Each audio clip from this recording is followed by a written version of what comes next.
বাড়তি মেদ সত্যিই একটা সমস্যা বর্তমানে। এই বাড়তি মেদ তথা অতিরিক্ত মেদ ঝরাতে আমরা নানা রকম কৌশল অবলম্বন করি, নানা রকম উপায় খুঁজে বেড়াই, কিন্তু আমাদের মধ্যে অনেকেই কার্যকরী হয় না। যাই হোক, আমাদের রান্নাঘরে বা বাড়িতে খুব সস্তার একটা জিনিস দিয়ে কিন্তু আমরা অনায়াসে এই মেদ ঝরাতে পারি, কিন্তু সেটা আমাদের অনেকেরই জানা নেই।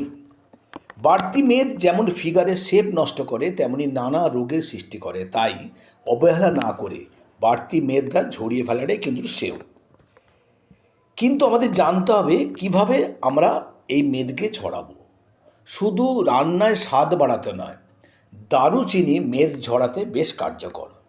চলুন আজকে আমরা জেনে নেব কিভাবে দারুচিনি খেলে মেদ থেকে মুক্তি পাওয়া যাবে। প্রথমেই বলি, জলে লেবু, আদা ও দারুচিনি দিয়ে ফুটিয়ে নিয়ে চায়ের মতো করে ওই জল ছেঁকে খেলে মেদ ছাড়াও ইনফেকশান সহ নানা ধরনের রোগ থেকে মুক্তি পাওয়া যায়।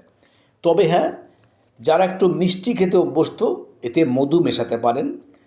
যারা কফি খান, বিশেষ করে ব্ল্যাক কফি, ওই কফির সাথে 1 চামচ দারুচিনির গুঁড়ো মিশিয়ে খেলে ওজন তো কমবেই, হজম শক্তিও বাড়বে। যাদের কোমরের শেপ নষ্ট হয়ে গেছে, কোমরের সেই অড শেপটাও কিন্তু পরিবর্তন হবে। আর এই দারচিনি হলো ডিটক্সিফায়ার, শরীর থেকে টক্সিন বার করে আনতে ভীষণভাবে সাহায্য করে। দারুচিনি সারা রাত্রি ভিজিয়ে খেলে সেই জল কিন্তু আমাদের বাড়তি মেদ ঝরাতে বিশেষভাবে সাহায্য করে। তবে হ্যাঁ, এর সাথে সামান্য জিরে ভেজে খেলে অতি উত্তম। পরে দুটোকে বেটে রান্নার কাজে লেগে যাবে। দারুচিনি পর্যাপ্ত পরিমাণে অ্যান্টিঅক্সিডেন্ট থাকার কারণে রোগ প্রতিরোধ ছাড়াও জটিল রোগের মোকাবিলা করে।